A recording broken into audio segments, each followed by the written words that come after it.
episode 175, IRONMAN World Championship with James Harrington. Welcome to the pursuit of the perfect race.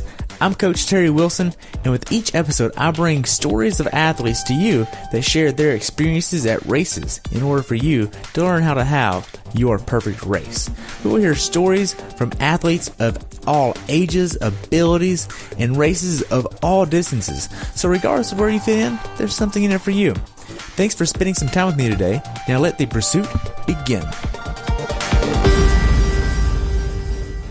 Hey everybody, welcome back to the pursuit of the perfect race. Today I have the pleasure of talking with returning guest James Harrington about his recent race at Kona that took place on October 13th, 2018, where the temperature on race day was 72 and went up to 82. He had a very respectable time of 9 hours, 6 minutes, and 10 seconds. James is on team Everyman Jack, and even though he had a time of 9 hours, 6 minutes, he placed 14th in his age group. Welcome back to the show, James. I look forward to diving into your race and spending some time with you today. Yeah, thanks for having me back. I appreciate it. Hey, you're welcome. So what was it like with the qualifying process since we talked last time? Yeah, it was a pretty quick turnaround. Last time we talked was shortly after Wisconsin, which was just, 5 weeks before Kona. So, I was able to have a little bit of time to, recuperate a little bit, do a little bit of a short mini build. And then it was, hitting the road and right to Kona. So it was actually a really good turnaround. I wasn't exactly sure what to expect from my body, with that quick of a turnaround, especially, later in the bike and later in the run. But I felt good, and it was really good. Yeah, because you placed with a 9:20 something there, and then you went to Kona and got actually a faster time, which is almost unheard of going into Kona. What was it like experiencing this? Yeah. I kind of, having that been my fourth trip to Kona, I kind of knew what to expect from a, heat, humidity, winds, kind of the terrain and everything like that. So I think that the biggest difference this year was really the complete lack of wind and even a tailwind on the return back into town. So for that last, 30 to 40 miles, in all the prior years that I had raced Kona, we had a headwind or crosswinds at some point that made that a much more difficult second half of the bike, where this year it was definitely much easier having a tailwind that last 30 miles. Not only, makes you feel better as you finish the bike, but also sets you up for a good run as well. So, wow. So how was your training in between Wisconsin and Kona? You took obviously recovery week, and then you kind of built back up a little bit. What was this like? Yeah. I work with Purple Patch Fitness, and kind of told them that, hey, Kona is, while it's a world championship race, all of that. I mean, I was being realistic and going into it, knowing that, look, I just wanted to be able to have a good race. Be happy with my time. I'm not expecting to, win my age group or anything like that. I really just wanted to be able to finish the race and enjoy the experience and all of that. So, I think that kind of, you going in with that mindset, I think changes it versus a race like Wisconsin where you're going to qualify or, something like that for Kona the following year. It's a much different, mindset and training philosophy and stuff. But, I had a good amount of time. My body felt good after Wisconsin. I adapted to the training load that we started to add just back in a little bit and stuff. And I felt really good. So I was happy with how my body felt. And it was just a matter of, hey, was my body going to hold up, in a later stages of the races, which it did. So I felt good. Nice. So in between Wisconsin and Kona, what was the longest train days that you had in your swim, biking, and running? Well, if you remember back to my last interview, the swimming was not really too much. There really wasn't a whole lot of swim volume there, just because I don't do a ton of swimming. I did manage to get into a pool a few times. I want to say it was maybe 3 times, maybe 4, but I don't even know if it was that many times. Bikes, I had several bikes kind of in that 2 to 3 hour range. I don't think I had anything longer than 3 hours. And then I had a few runs that were kind of in that I probably peaked at about an hour to an hour and 10 minutes. So nothing really, really long, a few, tempo runs and, quicker pace runs. But, I didn't have anything that was, like a 2 hour, 2.5 hour, nothing really long like that was going to, put a lot of stress on my body. Being only 5 weeks, in between the two races, I'd run a marathon. There was no need to really test myself and understand, hey, do I have what it takes to finish a marathon? I knew I had that. So it was really about just kind of keeping some of the, the focus and being sharp. So. Okay. So did you incorporate strength training in there, or did you kind of let that just go away? Yeah, I continued. I try to keep up with that. I picked it up slowly and then kind of, tapered it off. So slowly started after Wisconsin, with number of reps and how many, I would do, and just kind of ramped up a little bit, did sort of almost like a pyramid. So, just kind of increased it, for about 2-3 weeks and then decreased it, and then stopped. I think I did my last weight session 9 or 10 days, I think it was, before Kona. Focused a lot on like core strength and, like lunges and pull-ups and push-ups and, body weight type exercises instead of adding a whole lot of extra weight, and not really anything new or different that I was doing before, really just making sure I kind of kept some of that strength and, keeping the core and lower back strength and stuff like that. So. Okay. So as far as alleviating the risk of injury, how do you keep that at bay? Is it with the strength training or? With the strength training. And I think just being conscious of trying not to do too much too quickly. And then for the run, I tried to make sure I focused a lot on sort of soft surfaces. So I've got a couple of, running trails that are near me that are kind of like a crushed limestone or crushed granite. So it's a little bit easier on my body, and I can feel that, as opposed to running on a concrete or asphalt. So where I may have, in the past just gone right for a run from my house where I know I'm going to be pretty much all on concrete and asphalt, I would have maybe drove just a little bit out of the way and done a short run on some trails that are not too far from me that are a softer surface, so my body can adapt to that a little bit more. Okay. That's awesome. So we'll just transition a little bit from here, being that we've already talked about your most hours trained and your life work balance and all of that fun stuff. And we'll just head right into actually traveling to Kona and the logistics going into Kona. When did you actually get your ticket to Kona, the Airbnb where you stayed, or hotel rather, or your rental car? When did you book all of this stuff? Yeah, I booked pretty far in advance. So I qualified at Cozumel last year, which was, Thanksgiving weekend. So end of November last year.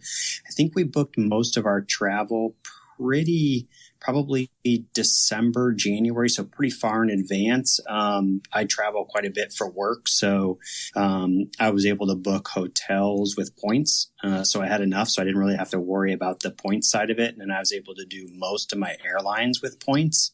So, that's a huge, huge cost savings of being able to save, especially because I had, both of my daughters and my wife come out as well. So it's a huge cost savings when you're looking at, 4 people airfare and stuff like that. So that was a tremendous savings for us. And then we did just have a rental car for part of the trip, because what we did was we split it. So, I actually traveled out before them, because quite honestly, it's not really all that enjoyable for them before the race, because I'm doing, either a few team commitment things or, last minute kind of training. You're just kind of trying to get settled, relaxed, ready for the race. And, it's not very fun for them. So what they did was they flew out later and arrived the Friday. So the day before the race, like, middle of the day. So it was real quick for them to kind of get settled, and race day was next day. And it actually worked out really well, because then we were able to extend our trip afterwards, and, we could do some more of the family stuff and activities and things like that.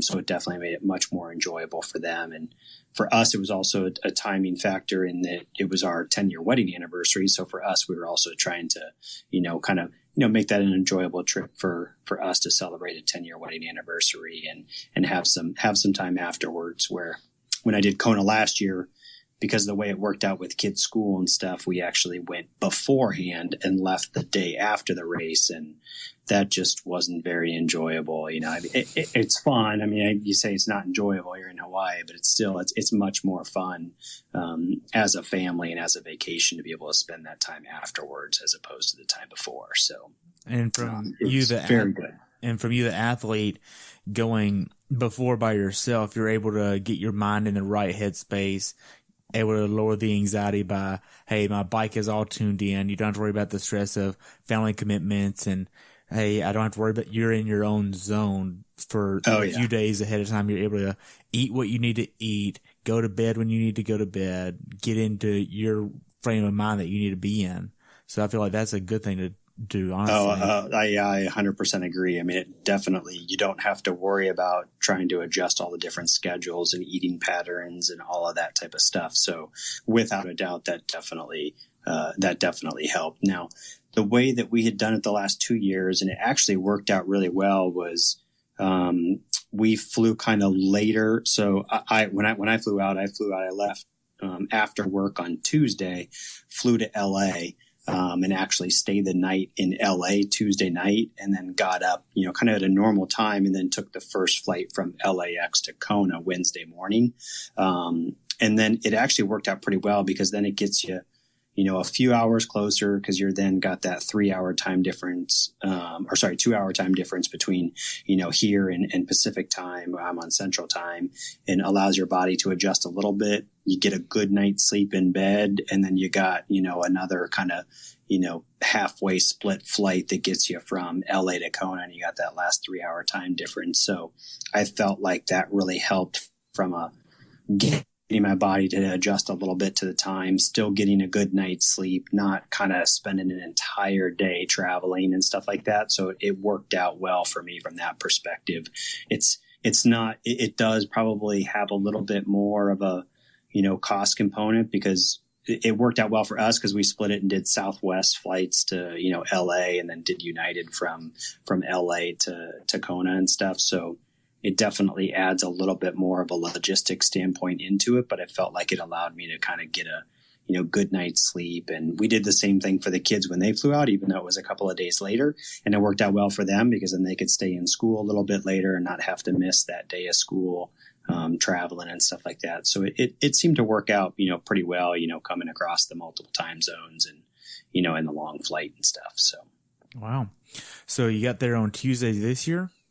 So I left Tuesday night from Chicago to LA, got there, Tuesday evening, Tuesday night into LA. And then Wednesday morning, I flew from LA to Kona. So I didn't get there until, noonish or something like that on Wednesday. So a little bit late. But at the same time, I had been there before. I knew what to expect, that type of thing.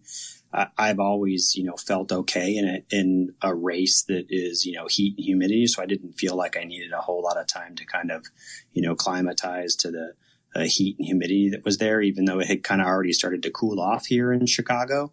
We weren't having real hot and humid temperatures. I still knew that, I performed well in heat and humidity, and I wasn't too worried about that from that perspective. So. Gotcha. So going into this race, you got there on Wednesday, you got your rental car and all this fun stuff. What was your first priority once you got to Kona? Yeah, the first things I did, I think I grabbed a really quick bite to eat. We had 2 or 3 Everyman Jack team things where we were getting ready to do an expo walk and a couple of other small things with a couple of the sponsors and stuff. So first thing I did is I did race check-in, kind of got checked into the hotel, ran and grabbed a quick sandwich, picked up my bike from Tri-Bike Transport, got that back to the hotel, made it back over to the expo. So Wednesday was a really hectic day, but it was good to have kind of all that knocked out and done in kind of one afternoon, and had a really busy afternoon. And then basically, passed out early that night, fell asleep by, I think it was 7:30 or so, which is, 12:30 Central time. So it was pretty late, but then I felt good the next morning, Thursday morning, after having a really hectic and busy, Wednesday morning with travel, and then Wednesday afternoon with kind of doing all that stuff. So I could kind of start to then, get prepared a little bit more mentally for the race, and, set out the little things and get my bags ready and, all that type of stuff. I really wasn't rushing or running around Thursday and Friday, because I kind of did all that Wednesday. So. Okay. Now, I know you're wanting to get enough water in as an athlete because it's pretty warm at this point. So are you drinking the local water? Do you have your own water bottle? Do you go out and buy some gallons of water? What does this look like as far as a hydration standpoint? Yeah, I really like to drink coconut water leading up the last couple of days. So usually what I'll do, and it's an easy way for me to kind of monitor, how much, fluids I'm taking in. So I just went to an ABC store and picked up a couple of I think they're probably like 33 ounces or something like that, and picked up a couple of those and made sure I was getting through those each day. And then would just kind of supplement with just tap water after that or whatever else. I'm not too picky about the water, when I'm traveling within the United States and stuff like that. I'm good with just tap water, but I do like doing the coconut waters and doing one of those each day, kind of leading up into the race. And then usually keep a couple of those in my hotel refrigerator for after the race. It's just nice to have something a little bit more than just plain water. And it's also got a few of the electrolytes in there, which I think help. So, and I put those in my T2 bag. I put a coconut water in my T2 bag, and I also put one in my run special need bag because I like having just something a little bit different other than water and kind of what's on the course. And, I like the flavor of the coconut water and stuff. So it gives me something to look forward to. So nice. So as far as the hotel that you used for this race, where did you stay at? Yeah, we stayed at the Courtyard King Kamehameha, which was the race host hotel. So it was perfect location. I mean, you go right down the elevators and walk right out onto transition area and stuff. So it's a perfect location from that perspective. It's pretty noisy, like race night. You hear Mike Riley, you aren't an Ironman until 12, because they have the race, the women don't go off until 7:20ish or something like that. So they're going until 12:30, almost 12:30 in the morning. But you're hearing you are an Ironman, all through the night because it's literally right outside of the finish line and stuff. But from a family and logistics perspective and everything, you can't beat the location. I mean, race morning, I walk down, I get body marked, walk through, kind of drop off, do the checks on the bike, go back up to the hotel room, wife and kids are getting ready, have a cup of coffee, walk down with them. And it's just a really, relax because everything is so close and you can go back up to the room and you can kind of get ready and that type of stuff. So I love that location. It's a perfect location for, being able to handle all of the logistics and, not make it too stressful on the family too. So that's good. Now, if you didn't use points to get this room at this hotel, how much was it per night? I don't know. I think if I remember right, when I was booking it, it was probably $320, $350 a night. I think it was, if you weren't using points. But that's I'm just trying to remember off the top of my head. And because usually they give you an option of, hey, if you don't do points, it's going to cost you this much per night. And I think that's what it was. And we stayed there, I stayed there for 5 nights. So that was all paid for on points. So that was, a great perk to have. So. Wow. And you've used Airbnbs in the past, I'm sure. So what is it like being in a hotel room versus the Airbnb for this race? Because you don't have the luxuries of having as much room. You don't have the luxuries of a full kitchen. Is this an issue for you? Yeah, no, actually, what I do is I had called the hotel ahead of time because really the only meal that I like to kind of be set is kind of my breakfast stuff. So I sort of have like this oatmeal concoction of stuff that I make. And as long as I've got access to a microwave and can kind of, boil some water and make my oatmeal, then I'm pretty good. And I'll just do sort of, chicken and rice or some real simple type stuff for, lunches and dinners and stuff. So I was able to, kind of prepackage my stuff in Ziploc bags and have it all ready to go for the, mornings before the race. And so all I needed to have access to was a microwave, which the hotel had. So it worked out perfect. And, I travel quite a bit anyways. So I'm sort of used to kind of doing a few little things like that anyways. So, we had a small refrigerator in the room and a small coffee pot, and they had access to the microwave. So I was pretty well set. So. Nice. So being that this was your 4th time to Kona, did you notice that this was a bigger expo, being that it was the 40th year anniversary? And how does this expo compare to other races you've done, like Wisconsin? Yeah. The expo was probably a little bit bigger, I think, than last year, and definitely a lot bigger than when I had done Kona the first time, which was 10 years ago in 2008. So it's definitely gotten a lot bigger since then.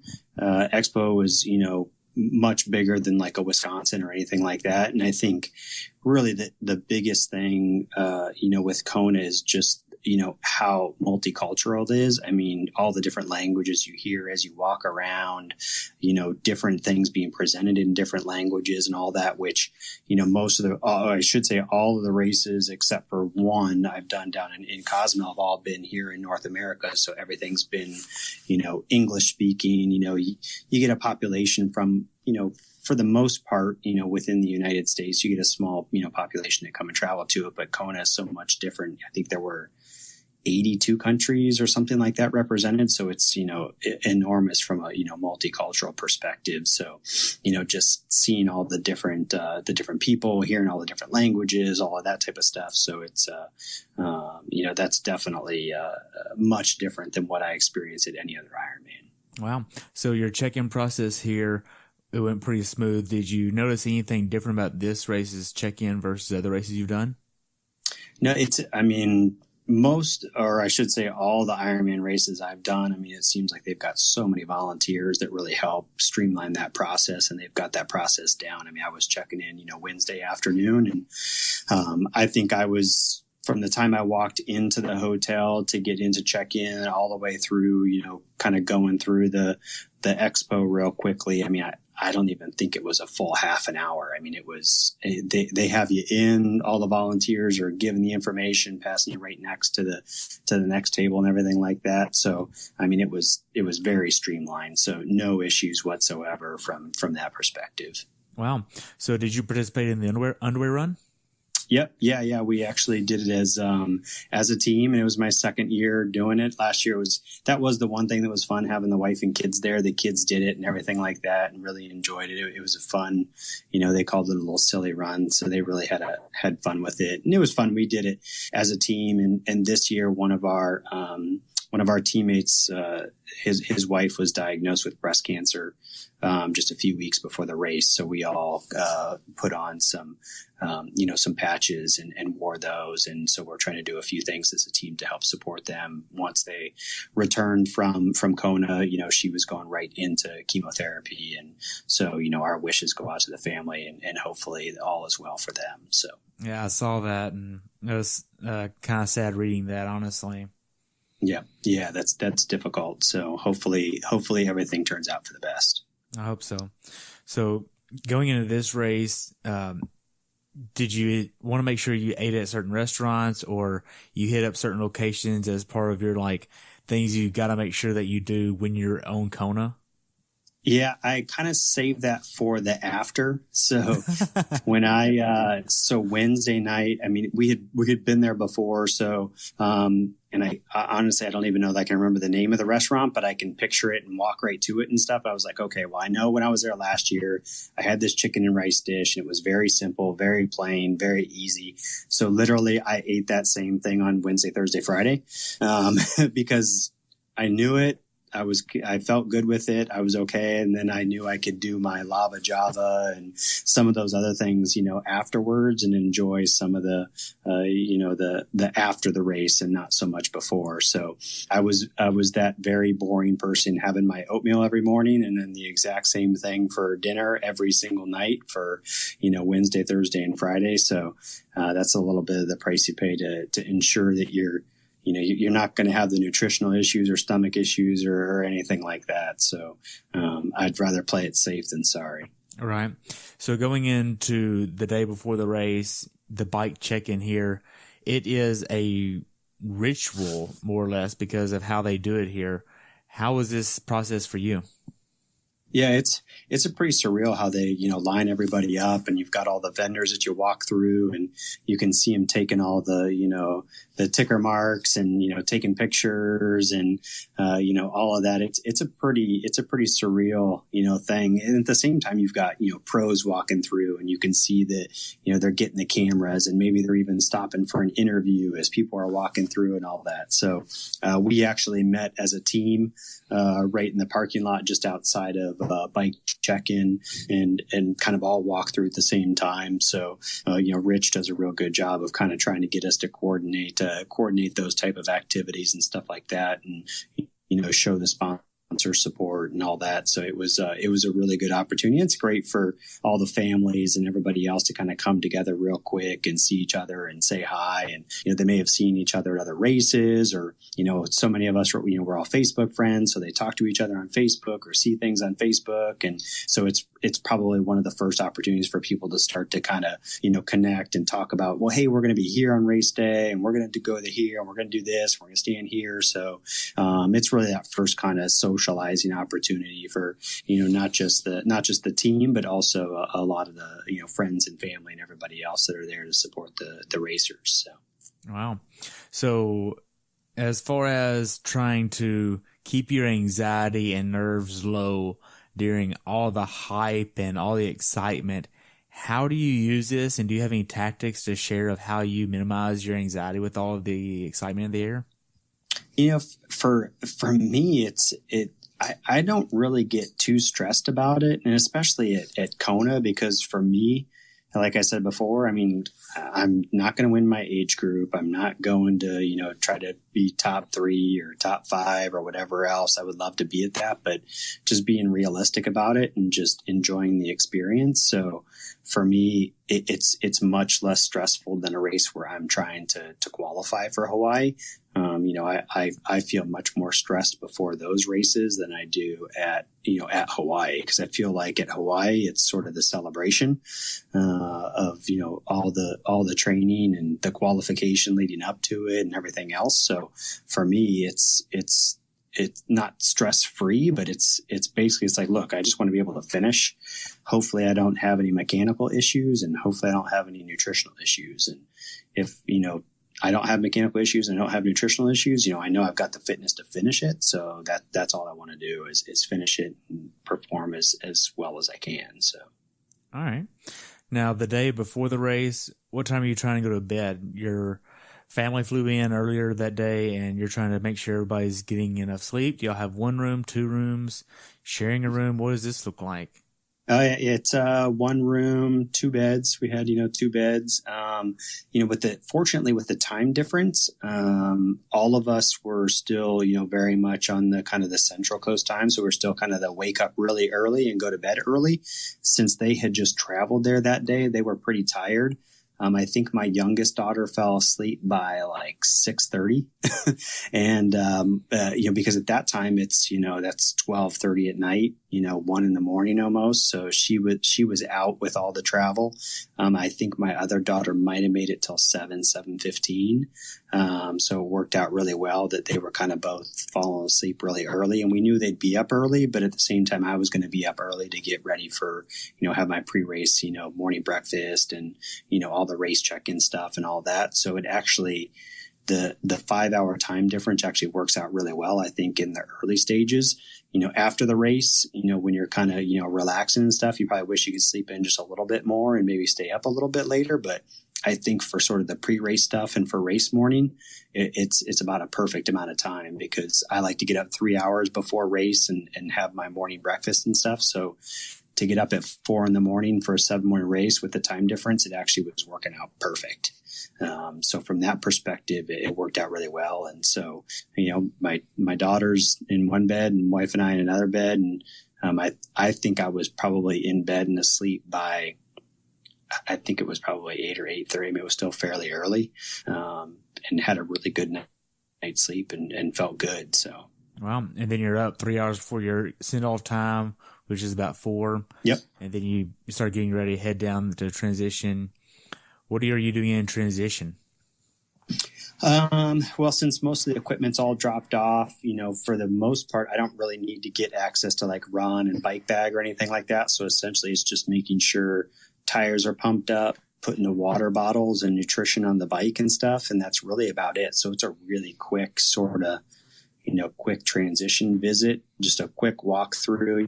I kind of simulate walking out of the run or out of the swim as much as you can. They won't let you kind of into the certain area, but just try to kind of walk through, okay, this is the way that I would walk to get out of the swim and, get my bag and get my bike. And then I also try to do that in reverse for when I'm coming off the bike, just so I have an idea of, the pier has sort of an odd shape. So it's not like a lot of traditional, transitions are very, rectangular shape or square shape or whatever else, but you've got some bends and curves because the way the pier goes in Kona. So it makes it a little bit harder to, you're like, okay, well, after this turn, then I'm about 2 or 3 racks after this turn or something like that. So it makes it a little bit more difficult to try to, visualize and picture. So it's good to kind of walk through it on race morning and stuff. So it's a pretty quick visit, make sure the bike's all in good working order. We had a pretty good heavy rain the night before. So transition area and all that stuff, there were some good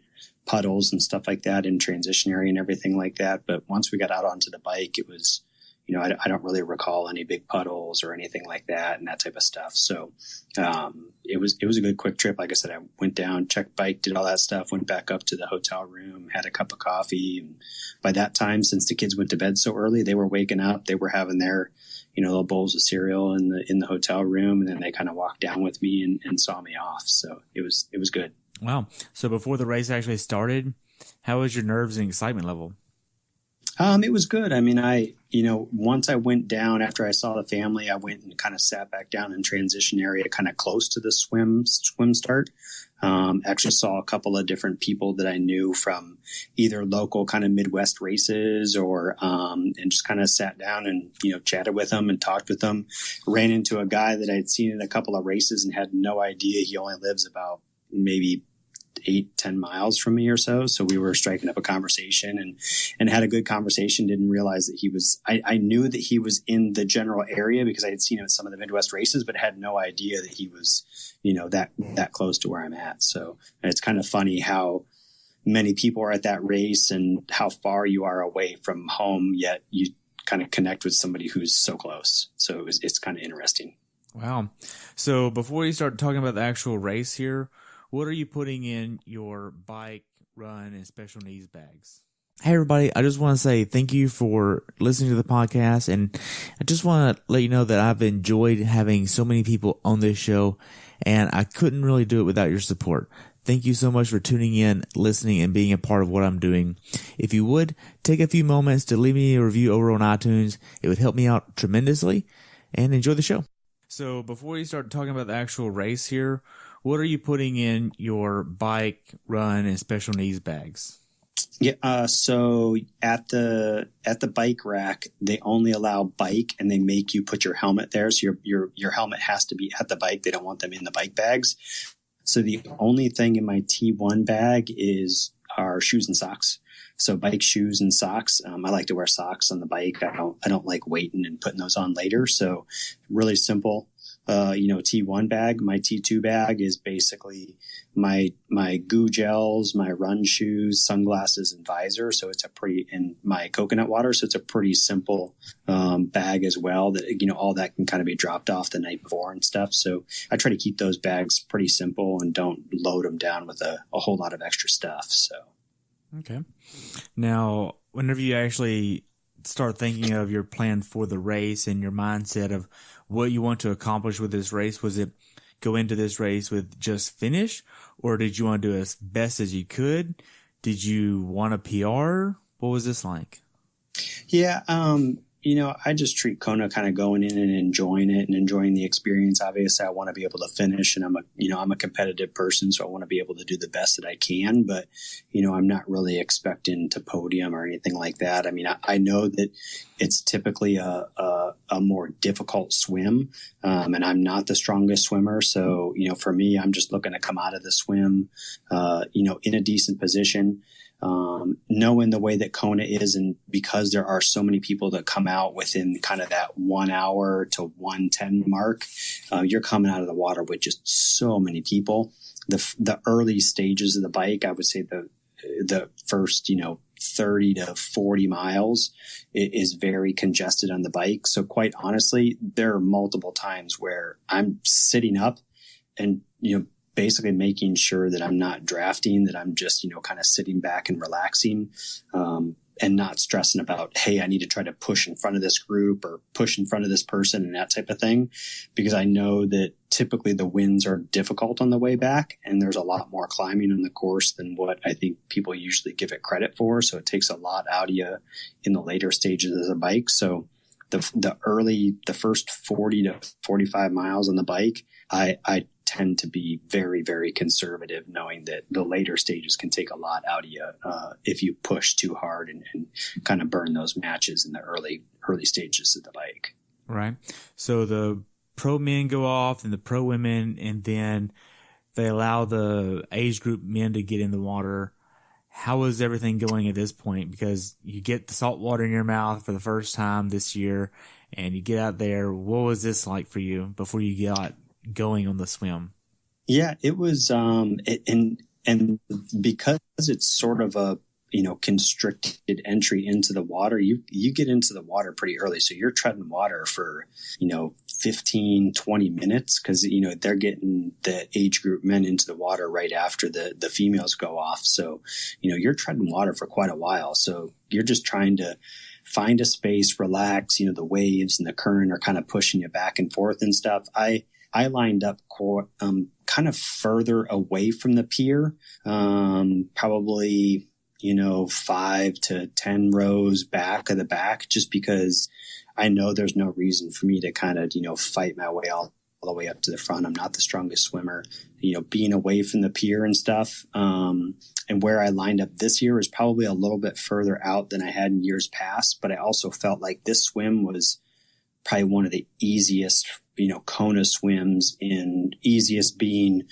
just the congestion and the arms and feet and legs and everything else that you're battling and stuff. I felt like where I was at, we just got into a decent little rhythm, and I didn't feel like I was really having to fight for position a whole lot. So I felt extremely comfortable on the swim, even glanced at my watch at the boat turnaround point and was doing great. I was a little disappointed with the time coming back from the turnaround point, because it definitely took me more than, twice. I definitely did a negative split the second half of that swim. And I felt like my arms, shoulders, all that stuff, like I was, actually feeling pretty good coming out of the swim. So, the salt water definitely takes a toll on your throat and everything else after, an hour plus in the water. So you're about ready to get some, kind of water flush through your mouth and get some good water down the pipes. So you kind of get that salt water taste and, kind of raw throat, action going on kind of out and past you. So it's always good to get out of the water and onto the bike at that point. So what are some tips that you use to prevent the chafing around your neck? I mean, because even with a good kit and good speed suit, you're still going to get that chafing and around your neck and arms. And do you use any type of lube or preventative chafing substance to get rid of that, or even like the mouth out, like the salt water in your mouth to get that taste out? What is this like? Yeah, my neck actually got tore up really bad this year, and I even told my wife right before the race, I had brought some KT tape with me, and I was like, you know what, I probably should put a little on my neck, because I had gotten a new Roka swim skin, and it was one of the sleeved ones, where last year it was more of the sleeveless one. So it had a sleeved one, and I didn't get the opportunity to swim in it before race. So I could feel that it was kind of hitting my neck, but I didn't really do anything other than a little bit of body glide on my neck and stuff. Put a little bit kind of under my arms and stuff like that, but didn't really know what to expect from a chafing perspective. And actually, miraculously, my arms, I don't think I had a single mark on my arms at all. So it was great from an arms perspective. But from a neck perspective, yeah, my neck was pretty chewed up. The back of my neck was pretty good. And I can still kind of feel it a little bit on the back of my neck. It's, 2 weeks later, it's just about healed. But yeah, it was pretty bad. Man. So with this swim, are you a bilateral swimmer? Do you breathe to just one side? What is this? Yeah, I only breathe to my right hand side. Occasionally I will to my left hand side, but I actually, when I breathe to my left, for some reason, I kind of get a little bit, I almost get like a little bit dizzy. Really? So I find that I almost always have to breathe to my right hand side, regardless. Even if the waves are splashing right in my face, I'm still going to breathe to the right hand side and take in the water. I don't know what it is, but I almost feel like I get a little bit dizzy or off balance if I have to go to my left side for a real long time. Now I can do it for a few strokes here and there and that type of stuff, and it doesn't bother me. But if I have to do it for a real long time, I find that going to my left hand side, I get dizzy. But I was surprised because this time at Kona, I seemed to find some feet really well. So I didn't find myself having to, kind of get out of a rhythm and look up and sight a whole lot. I probably sighted a lot less often than I've had to in a lot of races, just because, it wasn't really congested. I found some feet and we're swimming, at a similar pace. So I felt comfortable not having to do a ton of extra sighting and could just focus on staying relaxed and comfortable and swim. So. All right. So knowing that this is going to have the washing machine effect at the swim start, how do you prepare for the battle with logistics? Because I don't know, what I personally do is I put my goggles underneath my cap, and I wish every other man out there would trim his fingernails, but that's not the case.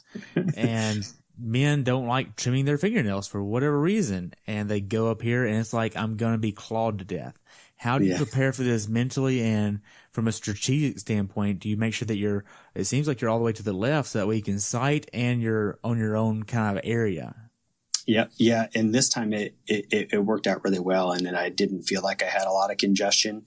I think the, sort of the hands and feet and fingernails and everything else you kind of mentioned is something that, really you just kind of have to get used to it over time. Since I've been doing triathlons for a while, I could tell you at the beginning, it's you like almost fear for your life. You feel like you're going to drown or whatever else. At this point, I even though I'm not the strongest swimmer, I feel comfortable and kind of know what to expect. I've been hit.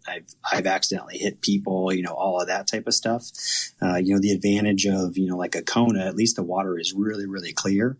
So you can look and see if you're going to come up on a, pair of feet. And where I've done like Arizona and Tempe Town Lake, and that water is so dirty that you could run up on a pair of feet and get kicked in the face and not even know it, because you can't even see your own hand in front of your face. So at least with the water in Kona, it's super clear and you can kind of see on both sides of you and you can see in front of you and all that type of stuff. So that's definitely an advantage of having that, crystal clear water in Kona.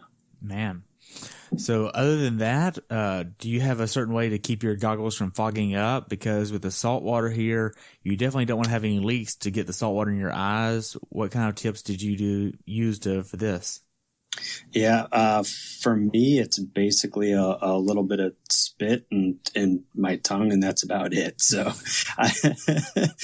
I don't really use anything special or anything like that. I had a pair of fairly new Roka goggles that weren't too old. So, I really didn't have to worry too much about them being sort of older and kind of losing some of that, ability to kind of stave off some of the, fog and stuff like that. I think I'd only used them for a couple of weeks before that. So really not too much from a use perspective and stuff. So for me, it's just a little bit of spit and ready to go. But like you said, making sure you don't have any leaks. But I like you had mentioned before, I wear mine underneath my swim cap and stuff as well. And I'm always surprised by how many people wear theirs over. And I know I've been hit, and I know I've knocked sort of one goggle off or knocked it off a little bit. And I'm surprised that those people haven't lost their goggle. That was one of the things I learned from somebody years and years and years ago, was to, put my goggles on underneath my swim cap, because that way, if you get bumped, you don't have to worry about, losing your goggles altogether. So exactly. And I've been telling all my athletes to do that for at least 2 years now, just because it's something easy to prevent a bad day. Yep. And I also tell them, don't wear your watch in an open swim, especially like this right here, because if you're relying on data on the bike and the run, and you lose your watch on the swim because it gets knocked off or the band itself breaks, how bad of a day are you going to have because you don't have the feedback on the bike and the run? It's just, I mean, what are you going to look at on the watch side? Like that little bit of data on the swim doesn't mean anything. Just leave it on the bike. I can definitely see that. Yeah. Yeah. So you get to T1, you get the stairs. How does T1 go for you? You're in there just under 5 minutes here, like 4:16. Yeah, T1. I mean, the men's changing tent was pretty crowded at that point, because coming out at, 109, there's a lot of people already out of the water and doing that changing and stuff. But, for the most part, it stripped the swim skin off pretty quickly and, throw my socks on. And I just put my socks on and carried my shoes because I knew that I had a fairly long, transition run, and I would have rather just do it in my socks and not have to do it in my bike shoes. I've never been one that's practiced enough to, put my shoes on my bike. And I can't even remember if they allow you to do that there or not. I think they do, but I can't remember. Quite honestly, I don't pay attention to it because I've never practiced it enough and been comfortable enough to actually attach my bikes to my, I either put them on in the changing tent, transition area and run with them on, or I carry them up to, somewhere close to the mountain line or something like that. So, I carried them. And if I remember right, I carried them. I cannot remember now if I put them on at the bike and then I had a fairly short one and ran with them then at that point, or if I put them on closer to the mountain line. I can't remember this year, but that's usually one of the two ways that I do it. And the only difference is they require that the helmets are left, at the bikes. You do the helmet and stuff at the bike there, and then, ready to go for the most part, a pretty uneventful, T1, felt okay, felt good. It took in a little bit of water. They've got some hoses that kind of run down with some fresh water and stuff like that. That right after the stairs and coming out of the water, just put a little bit of water in my mouth and kind of, spit it out and stuff like that to sort of get some of the salt water out of my mouth. Wow. So going into the bike ride, did you have a certain power number you wanted to look at or a certain cadence you wanted to do, knowing that this bike ride has nearly 6,000 feet of gain? That's a lot of gain, and you have to make sure you're strategic as well. Yeah, I got new race wheels this year on the Envies, and my old training wheels had my power tap laced up to it, so I didn't have a power meter. And I hadn't raced with the power meter all year because I got the Envies this year. So, I train with, on my CompuTrainer, and it's got, power. And then, when I'm on my training rides with my old, wheels, I have the power tap there. So I have a general idea. I typically, for years, I've kind of watched the heart rate. So I'm very close about watching the heart rate and trying not to get too much spikes in heart rate. And that's really where I was, very conservative in the early miles, knowing that you have a lot later. And really what I try to do is kind of stick within a certain range for the early part of the bike ride, and not only sticking within the range, but trying to minimize how many times I have like really big spikes, whether it's with a climb or whether it's you're needing to pass somebody or whatever else. I really try to minimize those spikes as much as possible, because I feel like that really takes a toll on the body, especially in the early miles. So I really keep a close eye on the heart rate, through the first, half of the bike, and try to be extremely conservative, knowing that you got the heat, you got the humidity, which is going to make your heart rate, climb in the later stages because your core body temperature and everything's going to increase. You got the climbing. You never know what to expect with the winds. So, between all those different factors, at that race, it's definitely better to be conservative in the early half. Okay. So with your heart rate, do you have a certain heart rate range that you're wanting to hit based off of your max heart rate or zones? What does this look like? It's typically more of a comfort level of where I've been in my last, I would say, 5 to 7 Ironmans. I feel like I've gotten decent ranges where I know that I can ride at and then still have sort of a, comfortable, successful run after that. Cause I feel like in my first few, this was my 13th Ironman, I think it was. I'd kind of split them into halves. I'd say the first half of those, my first 6 to 7 or so, or 8, right around there, I feel like I either overbiked or I went out too early on the run.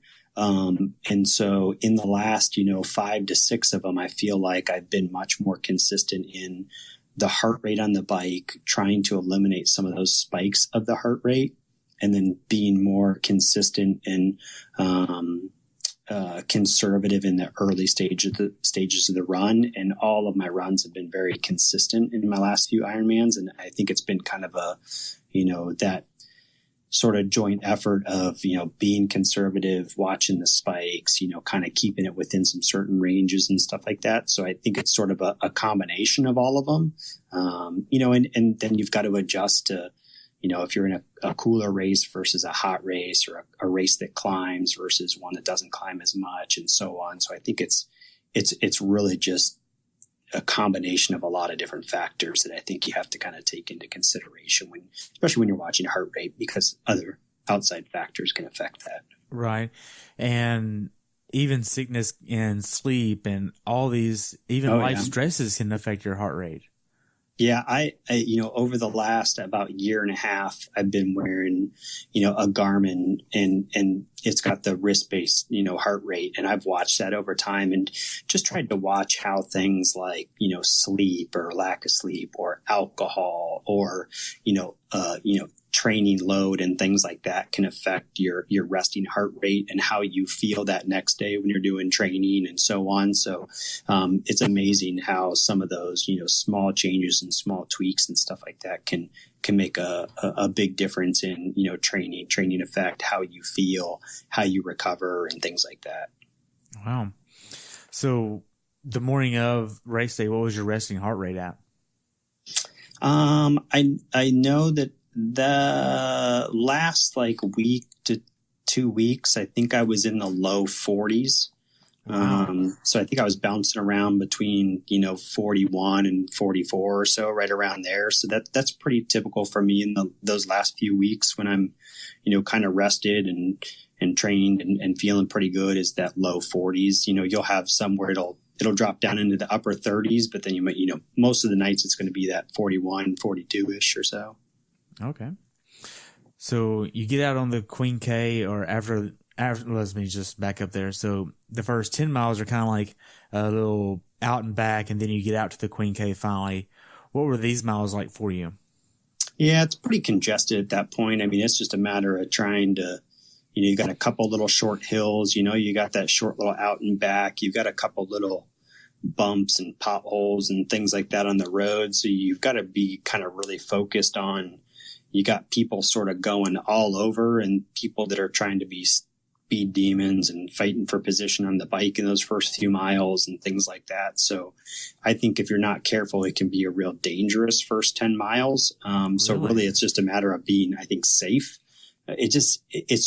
There are sections of it that are really narrow, and you got people that are trying to go really fast in some sections, and it doesn't make a lot of sense. It's an area to me where it feels like it can be really dangerous just based on the congestion and everything else going on. So I try to just watch out and make sure nothing stupid happens, that you don't accidentally get hit or hit somebody, or, and at the same time, you've got a lot of spectators and stuff like that. So, you want to be careful that, a spectator doesn't go bolting across the road or something like that. So, it's just really just keeping your head on a swivel and keeping your eyes open and being prepared for anything that could happen in those first 10 miles. Once you get out onto the, Queen K, it's pretty quiet and, pretty normal. And they've repaved so much of that road. I mean, the road is in, great condition.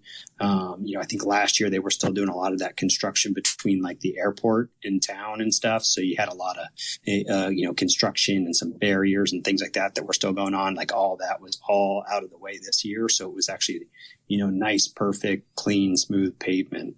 So it was actually really, really nice.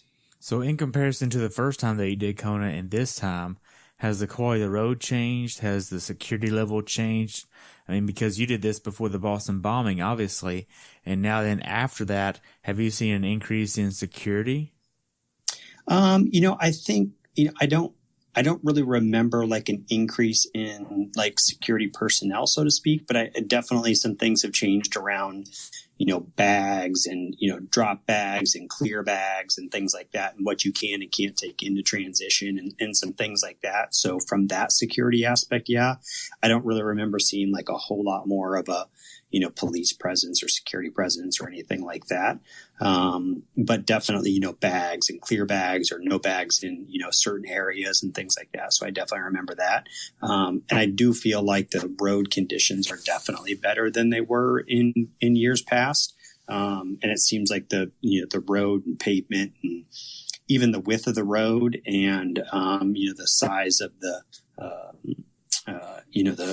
sides of the road and things like that are much larger than they used to be. Not that you have to worry about it too much because for the most part, it's closed to, vehicle traffic, but still it's definitely, it seems like the overall road conditions are much better than they were, a decade ago. Wow. So whenever you start thinking of the aid stations and how they've kind of morphed over the years, what have you seen with the aid stations and how they've changed? Yeah, and this year it surprised. I think it just seemed like there were way more aid stations than I remember. It felt like there were like maybe 2, 3, or maybe even like 4 more bike aid stations than what I remember. I seem to remember that they just weren't as plentiful, as they were this year. Cause this year it just felt like every time we were, on top of another aid station, which is great. I mean, by all means, I don't mind having, cold water and stuff like that as frequently as we did. So I felt like there were probably more bike aid stations than what I ever remember in the past. Whether it was the case or not, I don't know, but it sure felt like it. I mean, at some point it could almost be the opposite of good, because if you have athletes trying to drink a full bottle of water in between every aid station and they're going 21 miles an hour, which this is almost the norm at Kona, you're hitting 3 an hour. That's 3 full bottles of water an hour. So, and if they're on the bike for 4 or 5 hours, they're consuming roughly 15 bottles of water. And that's a little bit more than they need.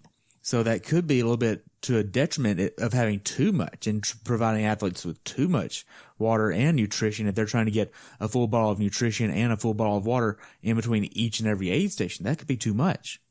Yeah. Yeah. And, I really didn't look back at, the map and, did it correlate and where they were in prior years or anything like that. But it sure seemed like there were more than prior years. And like you said, I kind of drink a lot more off of, I don't say, hey, I want to try to finish, a bottle every X miles or time or anything like that. It's a lot more, off of, how my stomach feels and feel and stuff like that. So, for me, if I've got that extra cold water, I'm just going to kind of, as I go through that, aid station, I'm just going to kind of dump it on myself to kind of get the, the cooling effect of the nice cold water and stuff. So. Right.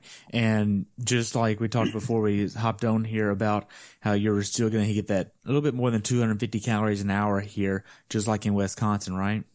Yep. Yeah. Cause I carry all my nutrition with me. So the only thing I'm picking up, is water from the aid station. So I really prefer to stay away from Gatorade and all that. So for me, it's pretty simple in that I'm just kind of drinking based off of, thirst and feel and stuff like that, because I am carrying my calories with me. So.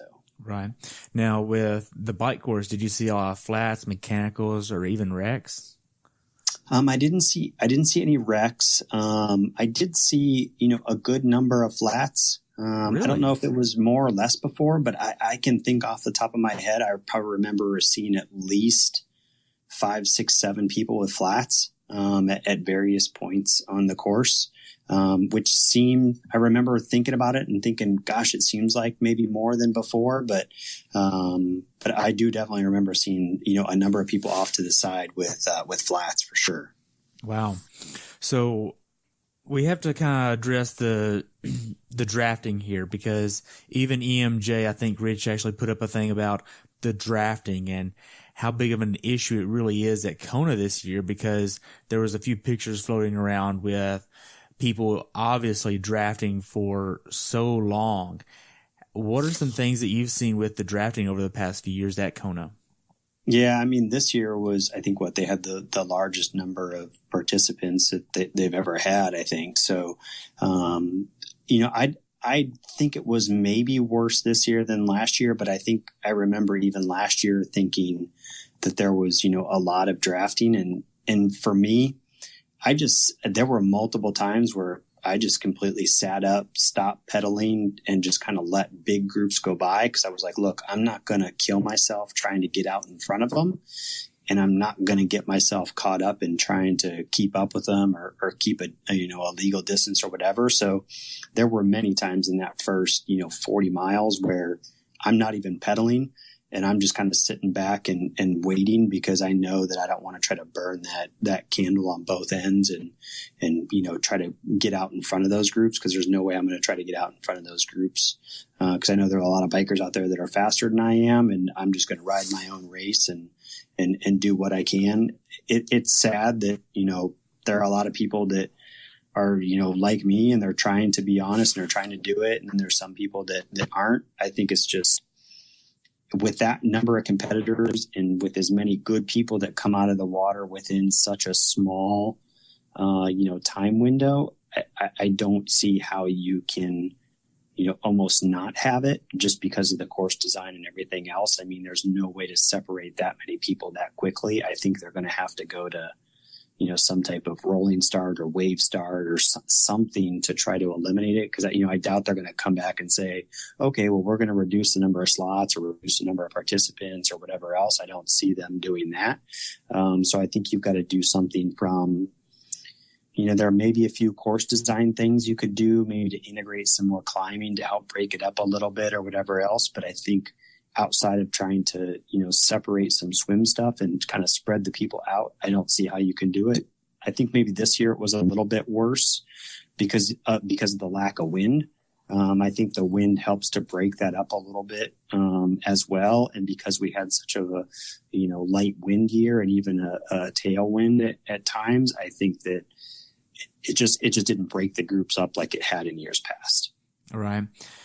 So, in regards to the rest of the bike course from miles, say 50 to 80, what were the conditions like before you hit the turnaround and just right after the turnaround? Yeah, actually, very little to no wind, basically. So you really didn't have, for the climb up, I really don't recall a tailwind or a headwind or crosswinds or anything like that. And this is abnormal. Yeah. And on, especially on the descent, I guess you don't typically feel it quite as much when you're climbing, cause you're going so slow. But I can remember in years past, really kind of having to, sort of a white knuckle ride because you're coming down at, 40 plus miles an hour, and you would, come into some of those canyons where the wind is going to blow you typically from the ocean side in. But a lot of times it would blow back and forth, and you kind of never really knew which direction it was going to be blowing. And this year, I don't recall any wind at all on that entire descent. And then after you kind of made that descent, I could tell just by the speed that I was able to sustain is you then had a tailwind at that point. So basically, after you made that descent from the turnaround all the way back, all the way back into town, I kept waiting for the headwinds to hit, just kept waiting. And they never really did. And I was able to sustain, a really good clip all the way back for, miles, 80, 75, 80, all the way through into town. Wow. So the later portion of the bike ride, miles 80, 90, and even just past 100, mentally, how are you holding up? Did you have any negative self-talk or any negative thoughts come into your mind or go into any dark places? Because you've been out there for at least 3.5, nearly 4 hours at this point, and you're not really talking to anybody. You haven't talked to anybody since really the start of the race. So what is this like for you? Yeah, for me, I actually felt really good because at that point, bike time was kind of way ahead what I had expected at that point. Winds were much lighter than what I expected at that point. So I had anticipated that the winds were going to start to kick up at that point, and they really hadn't. So for me, it was almost sort of a mental boost in not having to to fight that headwind back into town, because I could always remember, every other time that I'd been there, it always seemed like, gosh, those headwinds are going to kick up and you're going to have to start to fight those back into town. And just when you think you're about done and you're at mile, 85 or 90, sure enough, here comes, a headwind that's going to slow you down significantly. And it never came. That headwind never came. So it always, those last few miles just kind of kept ticking off really much faster than what I expected, which is very pleasantly surprising in the latter parts of the bike for sure. Wow. So as far as the bike ride goes, you're trying to hit 250 calories. You're using 100 to 105 PSI on MV7.8s, and you're having a good day overall with all this coming together quite nicely for you. You end up getting a 441.56 bike split, which is outstanding, honestly. And how well do you feel like you put the bike ride together from your eyes for you? Yeah, I mean, I felt awesome. I felt great. I know that you've got the heat, humidity, you've got the climbing, all of that there. My legs felt good. My stomach, nutrition felt good. I took down, at that point, I had taken down all my nutrition, felt really comfortable, was having, no stomach, no GI problems, nothing like that. So I really felt like everything went really, really well. Like I said before, I'd had Wisconsin just, 5 weeks before that. I had a feeling that swim and bike were probably going to be okay. The run was the big question mark of, having to do another marathon, and especially the later parts of the run. So I felt like the bike and the lack of wins really, really played a huge factor into being able to have a good, successful run and really set me up, not just physically, but mentally, knowing that I had sort of an easier bike from the perspective of not having to fight those wins. I went into the run, feeling great. Good. Now, if you kind of think of it from a comfort aspect, and this is something you have found over many years with the right kit, the right saddle, the right fit, the right shoes, how have you dialed in your fit and your comfort level to be able to stay on a bike for this long without getting any chafing, without getting any saddle sores? How did you get to this point so that way others can take shortcuts that you've learned in the past? Yeah, it's tough. It's funny. I think all of those things, other than the kit, so my saddle, my shoes, my fit. This was the first new bike I've had since 2010. So I have, a number of years before that, and even this bike, even though it's a different make and a model, from a fit perspective and, stack and reach and all that type of stuff, it's extremely close to where I was before. But none of those, I haven't changed any of those things. Like literally I'm riding the exact same saddle that I've been riding for the last 8 to 10 years. And I haven't changed it because it's still in good condition and I feel comfortable on it. So it's like, why am I going to change something like that? Because it fits me. And same with the shoes. Well, the shoes aren't exactly the same. I've had to change a couple of models. It's the same make. So I wear CDs on the bike just because they seem to fit my foot really well and I feel really good. Other than getting a new kit, like every year, I think a lot of that is, this is the later stages of the year. So you have an idea of, hey, does something rub me the wrong way or something like that? And the funny part is actually with this kit, there's something about right around where, because the front of it has a full zip. And I found out early in some of my half Ironman races early in the year was that there was just a weird spot that chafed me like right by my belly button. And so actually what I did the last couple of races, both for Wisconsin and for this one, in my last one or two halves, I actually put KT tape like over like my belly button area and it's been fine. So I think it's one of those things of, hey, trying not to change anything, there in the late stages of a race season and stuff like that, and knowing that I'm comfortable with stuff. Now, granted, I did do a new swim skin and definitely paid the price from a neck chafing perspective. But I felt like that was a risk I was willing to take. But I would say it kind of goes back to the old saying of, hey, don't change anything on race day if you haven't been training in it and practicing with it and are comfortable, using that equipment. And that makes sense. Now, it seems like putting the tape over your belly button would actually make you a little bit more aero. But oh my, I had to make that. But anyway, so to kind of move along here, as far as the bike goes, is there anything you would tell someone to be aware of that hasn't done this bike course before, that's going to be at this bike course next year that wasn't here this year for the Anomaly? I mean, this is your 4th time here at Kona doing this bike course. What are some tips and tricks and some advice you want to pass on to someone regarding just the bike course? Yeah, I think, you've got to respect the bike course. There's a lot more climbing than I think what people expect. And I think the heat and humidity, especially in the later stages of the bike, really start to take a toll on you. So I think those are the things, is you've got to respect the amount of climbing and, just your body's ability to be able to handle that heat and humidity. Especially in the later, stages of the bike, for sure. Because if you get too hot, it's going to affect you on the run, because it's a hot run as well. So you don't want to cook yourself too early. Right. So the last few miles of the bike ride, you're actually seeing runners on the run. You're getting into town.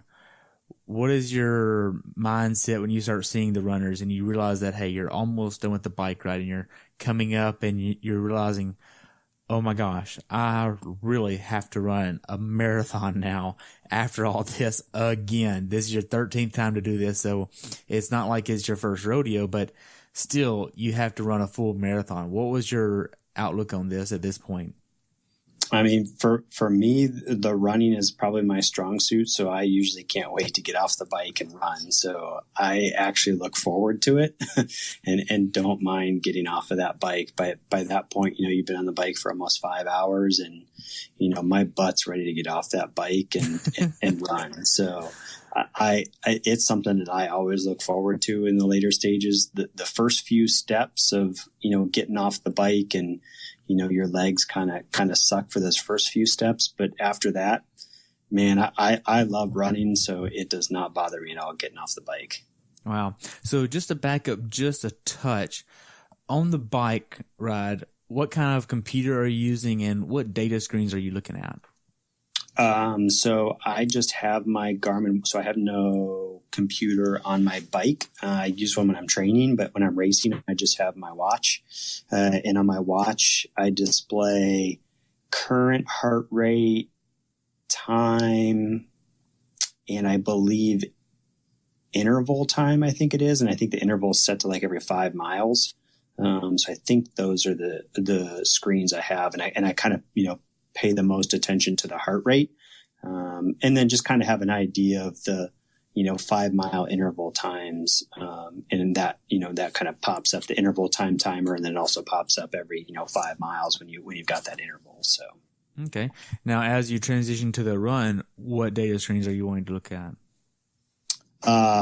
Heart rate and interval time in total. I think I leave it the same, and I really focus on the heart rate and try to focus on as opposed to so on the bike, it's just a clock that's adding that shows the total interval time, where on the run, it's my average, because I usually try to go out and average kind of in that 650-ish, 655 range. So I try not to get too much lower than that, because I found if I go out too fast, then I don't have the legs for the later part of the run.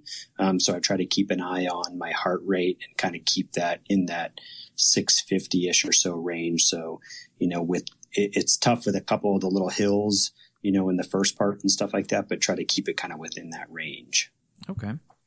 So as you're in T2, you're changing everything over, literally just getting your shoes on, running all the way around, transition to the changing tent just to put your shoes on and head out. What was this like for you?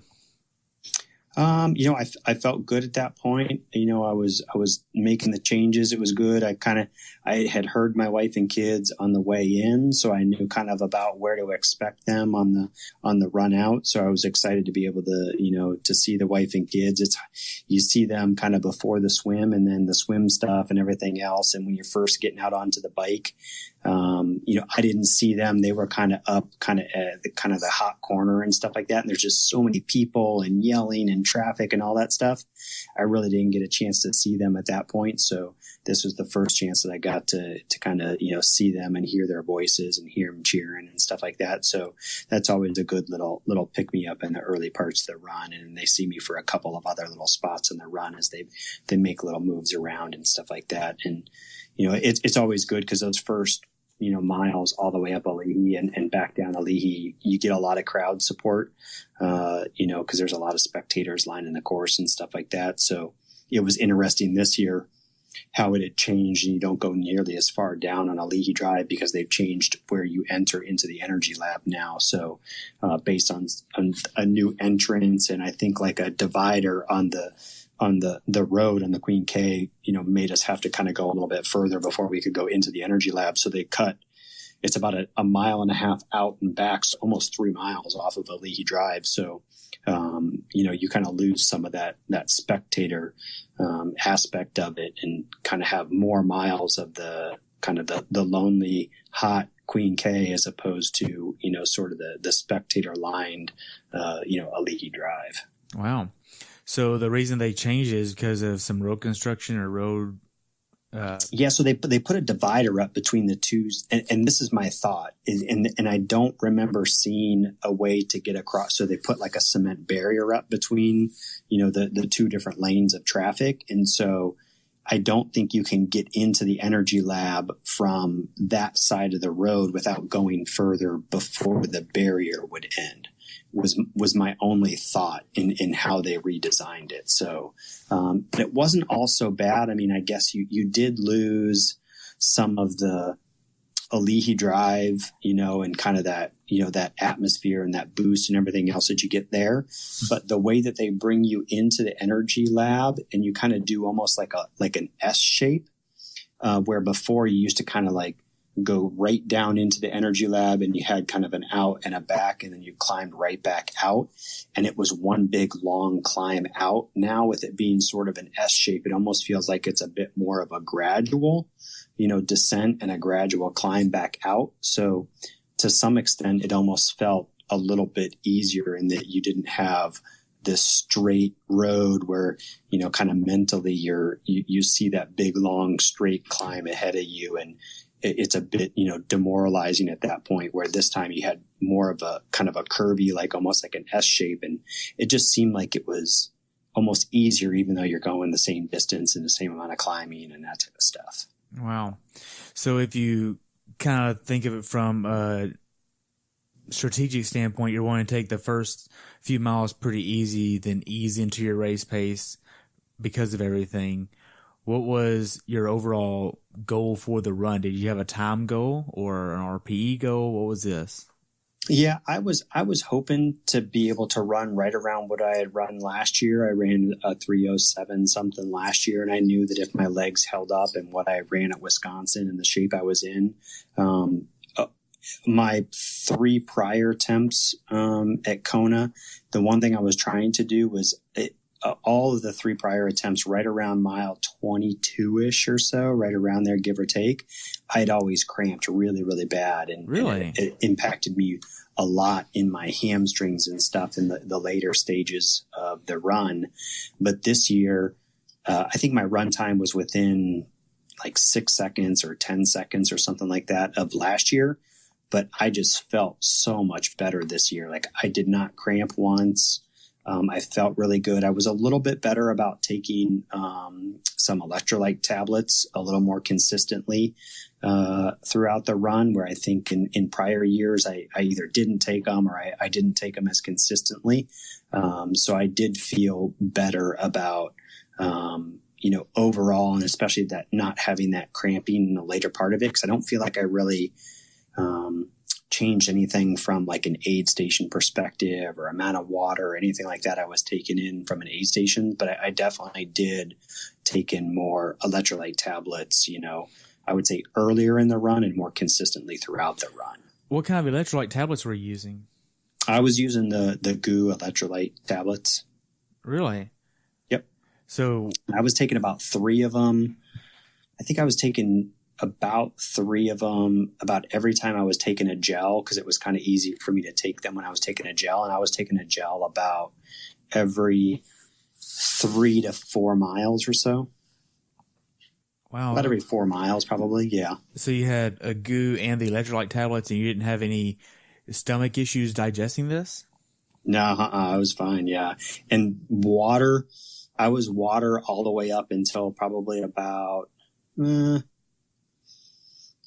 at the run special need, I did have a coconut water, which I took with me and had that. And I think it was probably somewhere in the 15 to 17 mile. I started to do a little bit of either Gatorade or cola, depending upon which one I was able to grab at aid stations, just for something a little bit more than water and just a different taste and flavor and stuff like that. So, and I probably backed off then at that point, backed off a little bit from the gel and probably took a little less gel in that last, 8 to 10 miles or so, because I was taking a little bit of, either cola or Gatorade in.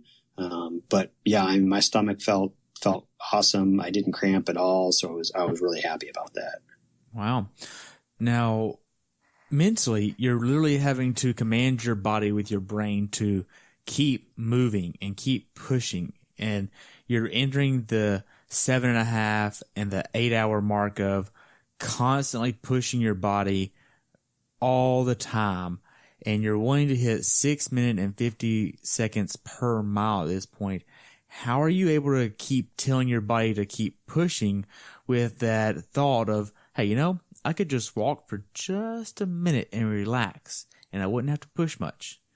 How are you avoiding that little thought that's on? I know it's there, of just, hey, take a little bit of a break. It's okay. How are you getting past that? I mean, I always, like, some people will walk at age. Like, I try to never walk, because if you start walking, it's so hard to get started again. Like, even when I'm going through aid stations, I try to keep running, keep moving. Even if it's a really slow run or whatever else, but I always try to tell myself, don't start walking, because if you start walking, it just feels so hard to get started back up at that point. So for me, it's just about trying to be consistent, and I think it's just that competitive nature in myself and wanting to kind of, set that mark and set that goal ahead of time and kind of keep going. And we had some EMJ teammates who weren't racing, and they were out on the Queen Can bikes, and they were yelling at people, and you could see teammates as you kind of did some different out and backs, and you can see where you're trying to catch people and stuff like that. So you definitely have the motivation of all those different things going on. By this point, all the pro male, I mean, they'd already finished. I mean, they've got their feet kicked up. They're relaxing. You've already seen the pro females all go through and everything like that. So at this point, it's it's all the age groupers out there, and you're kind of, I focus a lot on kind of that, my pace, heart rate, but at the same time, I'm also trying to kind of keep my eye on that person that's in front of me and kind of use that person as kind of the carrot out in front of me to keep going. And then I try to catch that one person, and then I focus right on to the next one and be like, okay, this next one's so far up. And I don't try to say, hey, I want to catch them within a certain amount of time or miles or distance, or I try to keep catching, make that gap smaller and smaller and smaller. So I use that motivation, trying to have that small, just catch that person in front of you, and just kind of keep, knocking them off. Wow. So as far as the run goes, in the Energy Lab, what are some tips and tricks that you've used in the past to kind of keep cool? I know this wasn't as hot as it has been in the past, but still, you've done this many times where you've had to use these real tips and tricks of staying cool. What are these? Yeah, the Energy Lab was it wasn't, I don't know, maybe it wasn't as hot this year, but at the same time, since we didn't have the winds, you almost didn't have that little bit of cooling effect, where if you dump some water on your body and you've got some wind and stuff, it's going to kind of help cool you off a little bit. But that's one of the things I always end up dumping water on myself. Like I'm drenched almost from head to toe for the entire run. But I typically try to grab 1 or 2 ices and usually dump 1 ice down the front and 1 ice down the back. And that's what I love about having the one-piece suit, is because then it kind of keeps that ice in you and kind of keeps it all kind of packed around you. So with as many aid stations as there are, the ice almost lasts from aid station to aid station. And I find that really kind of helps keep me cool. And I'll even, because the way the suit's designed, you can kind of almost be able to, grab the front of you and put a little bit of ice, and even just to be able to put a little bit of ice like right in your hand, and then throw little pieces in your mouth kind of, after you're already past the aid station by a quarter mile or whatever else, to be able to throw a nice, cold ice cube in your hand or something like that is always very, very helpful. And then basically I just try to stay wet and drenched almost for the entire run. And I feel like that kind of helps keep me a little bit cooler. Wow. So after you get done with miles 15 through 18, where you're switching to the goo and the Gatorade, kind of getting some of that out of your system and getting in the Coke and all this stuff, you're entering your 8.5 hour to 9 hour mark here of constantly pushing. How are you feeling mentally and physically? No cramping, I know, but what else? Yeah, I mean, I was actually feeling pretty good. I mean, my pace started to slow a little bit. I knew that we had a couple little small stretches of, small gradual climbs in that kind of 22 through right about 25, because then at mile 25, you're kind of right at the top of Palani. So I knew you had kind of a big downhill there, a small little flat, and then another little small downhill, and then it's kind of the finish. So for me, it's about really pushing straight through to that mile about 25 or so. And then, you got kind of a downhill. You then kind of have some of the, you've got some of the spectator and atmosphere, and you can start to hear the finish line stuff and everything like that. So for me, it's kind of about making it to that top of Palani there at about mile 25. And then it's kind of all downhill from there. So I was just trying to catch, there were a couple of teammates that I knew weren't far ahead of me. So I was trying to catch them, but I couldn't do it. I was trying, but they picked up the pace those last few miles, and I wasn't able to close that gap. But it was about just trying to make it to the top of that hill. And then I kind of knew it would be sort of downhill from there.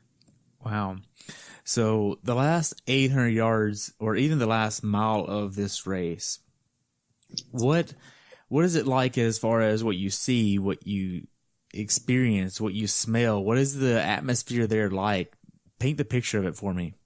Yeah, it's crazy. You come down, there's one other little small hill, and I can't remember what it is, right before you turn onto Alihi Drive, and you probably got about, I don't know, a half mile or so on Alihi, maybe 3/4 of a mile. But, the spectators are cheering at that point. I mean, it's super noisy. I knew usually my wife and kids will stand back a ways, like from the chute and stuff like that. So, this year when I saw them, like I lost it. I started crying. I started bawling as soon as I saw them. And, they were making fun of me because the pictures that my wife took of me, they were like, is that the face that you make when your kids splash you? Because they splashed some water on me in the picture. And I was like, that wasn't from them splashing me with water. It was because I totally lost it, and I started crying as soon as I saw them. But I ran right past them as fast as I could and tried to catch my composure in the last few hundred yards. But it's crazy, the spectators, the atmosphere, to hear Mike Riley's voice and all of that is just, you can't even explain it. And my kids even asked me, they were like, what it was? I was like, it's just, tears of joy and, exuberance, and just, you put in a lot of time and effort and training and everything like that leading up to it. So, those last few hundred yards, your body just kind of, lets loose, and it's just, pure joy and excitement. Not just that race is done, but it's a long, months and months leading up to it and everything like that. So it's more than just that race. It's the, months and months of training and everything else that you put into it. So. Wow. So what emotions were you feeling in the finish chute? I was just excited. I knew that my time was super fast, so I was extremely happy about my time. I was happy to have performed well. I was happy that my body held up. I mean, I felt good, no injuries, no sickness, no, crashes, no, nothing like that. And I knew at the same time too, I had a whole, week there with the family. So I was looking forward to being able to, enjoy the time with the family and have some R&R and some relaxation and kind of, kick off the off season and just enjoy myself for a while. And, I'm pretty strict when it comes to the last few months, leading up to the races, with diet and training and, kind of skipping a lot of the social aspect of things and stuff like that. So, it's a time to kind of, reconnect and, ground myself again and all of that. So. Wow. So what was it like finishing this race at the finish line here? It's so hard to explain. I mean, I think anytime you finish, any of them, I mean, I can't say that the finish line experience at Kona is all that much different than Wisconsin or Arizona or Cozumel or whatever else. I mean, for me, it's just the joy and satisfaction that you get out of all of that leads up to it, whether you're finishing at Kona or whether you're finishing in, Madison, Wisconsin. For me, I get almost the same amount of joy and satisfaction out of it and putting my best foot forward and best effort. And, no matter which race it is, I know that I gave it my all. And, I know that, I walked away from the race and knew I gave it, and I'm healthy and I'm happy and I'm alive and, ready to alive and kick for another day. So. Wow. That is awesome. So looking back on it, how well prepared for this race do you feel like you were in comparison to the years past? I mean, I know you had a better day as far as a 20-minute PR. You also had no cramping and no GI issues on the run like you have in the past. But physically, do you feel like you could have been more prepared? I feel really good. The last couple of years, the last, I'd say 2 to 3 years, I feel like I've been very, very consistent in my training. It just, week in, week out, month in, month out. And I feel like that has really led to a lot of the success I've had in races over the last couple of years, where in years prior to that, I may have, larger fluctuations in, training volumes between high and lows, and I may not have been as consistent and stuff like that. And I feel like the last couple of years, a lot of my race results have been very good as a result of that consistency. And seeing that now that, I'm in my early 40s is great. I think it's a testament to, the training consistency, being a lot smarter about what I eat and what I put into my body and things like that. So I feel like, I can keep this up and maybe even get better in some certain areas. I mean, I could definitely put some more time and effort into the swim, that's for sure. And I'm sure that my times would get better. So I know there are things that I can do to probably even, improve upon what I've done, but I feel like I've done a lot over the last couple of years from a consistency standpoint, and I feel great about where the results have shown. And I know that I can even get a little bit better in some areas. Wow. So for athletes that are going to do this race next year for the very first time, being that you have 13 Ironmans on your belt and 4 of those are at Kona, what advice do you want to give them?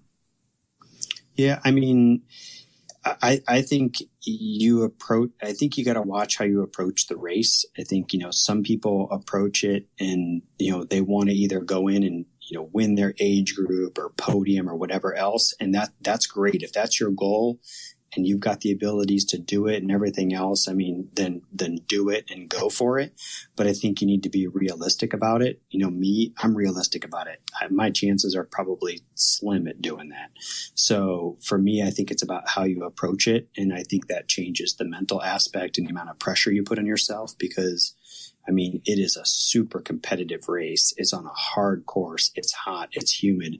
So just make sure you set your own expectations, and then, whatever those expectations are, whether you want to win your age group or you want a podium, or if you just want to finish, or you just want to be able to have your best performance, like whatever it is, and, and stay true to that. Don't worry about what other people are doing and, hey, are people biking faster than you or running faster than you or whatever else, and just kind of run your race. Wow. So we covered quite a bit about your race. Do you have anything else you want to add? No, I don't think so. I mean, it was great. I mean, I enjoyed it. Looking forward to the off season. I'm going to do my first Boston Marathon next year, so I'm excited to do that. I've already qualified for Hawaii next year. So I'm looking forward to that. I qualified at Wisconsin 5 weeks ago. So I'm looking forward to 2019 and coming back as strong as ever. So. Wow. So being that you've been to Kona 4 times already, next year will be 5 times. How do you know when it's your last time to finish at the Big Island and you're like, I've gotten everything I've wanted to out of this triathlon experience at Kona and I'm ready to do something else? Yeah, I think you've got to enjoy the training. If you don't enjoy the training, then it's difficult. So I do enjoy the training. I mean, obviously I enjoy the racing, but I think you've got to enjoy the training because all the hours and months and weeks and everything else that lead up to it, definitely take a toll.